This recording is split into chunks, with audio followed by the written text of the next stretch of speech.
আজকে যে বিষয় নিয়ে আমি কথা বলবো এটা একটা ভুলের বিষয়, এবং এই ভুলটা প্রায় আমরা যারা বাজার করি প্রায় সকলেই করি, কিন্তু আমরা অতটা গভীরভাবে ভাবি না। আজ কিন্তু গভীরভাবে একটু ভাবতে বলছি, আপনাদের রিকোয়েস্ট করছি একটু গভীরভাবে ভাবুন। তাহলে আমি ঘটনাটা বলি।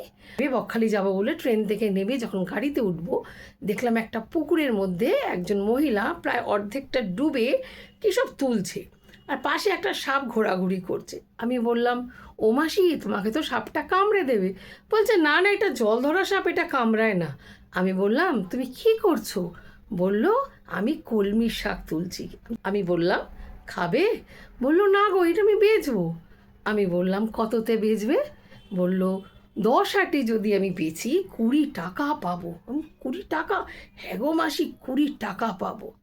তো পরে আমি ভাবলাম, সাপ আরও নানা রকম পতঙ্গ প্রাণী ওই জলের মধ্যে কি আছে উনিও জানেন না, যে কোনো সময় একটা বিরাট দুর্ঘটনা ঘটতে পারে। তাও মাত্র 20 টাকার জন্যে উনি মৃত্যুর ভয়কে উপেক্ষা করে উনি জলে নেমেছেন 20 টাকার জন্যে। আর উনি যেভাবে আমায় বললেন 20 টাকা পাবো, ওনার কাছে যে 20 টাকার মূল্য কতটা সেটা আমি বুঝেছি।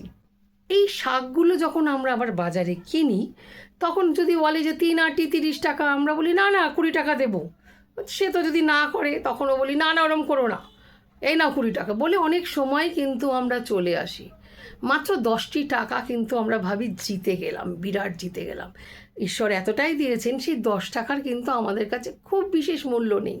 কিন্তু ওই মানুষটা ওই 10 টাকা দিয়ে হয়তো অনেকটা চাল কিনতে পারবেন, কি ডাল কিনতে পারবেন, তার পরিবারের অনেক হাসি ফুটবে মুখে। কিন্তু এই আমরা যখন বড় বড় দোকানে গিয়ে 300-400 টাকা দিয়ে পিৎজা খাই, আমরা কিন্তু একবারের জন্যও বলি না যে 10 টাকা কম নিন, কারণ আমরা জানি ওটা ফিক্সড প্রাইস এবং আমাদের কোনো কষ্টও হয় না। তাহলে ওইখানে যদি আমাদের কষ্ট না হয়, আর যারা বিক্রি করছেন তারা রীতিমতো ব্যবসা করে যথেষ্ট ধনী ব্যবসায়ী, তাদের যদি আমি পুরো টাকা দিতে কার্পণ্য না করি, বুকে যন্ত্রণা অনুভব না করি মানসিকভাবে, তাহলে ওই যে শাক বিক্রি করছে ওই রোদের মধ্যে 2টো পটল, 2টো আলু, 2টো সবজি নিয়ে বসে আছে, যাকে আমরা গিয়ে বলি, তাড়াতাড়ি করো মাসি, রোদে আমাকে শিগগিরই মালটা দাও, কিন্তু সেই মাসি সারা দিন ওইখানে বসে সবজি বিক্রি করছে।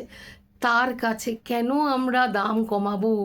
তাকে আমরা কেন পুরো টাকাটা দেবো না? দরকার হলে আর 5টা টাকা কেন বেশি দেবো না? তাতে তার যে হাসিটা মুখে ফুটবে সেটার মূল্য কিন্তু আমাদের জীবনে অনেক অনেক।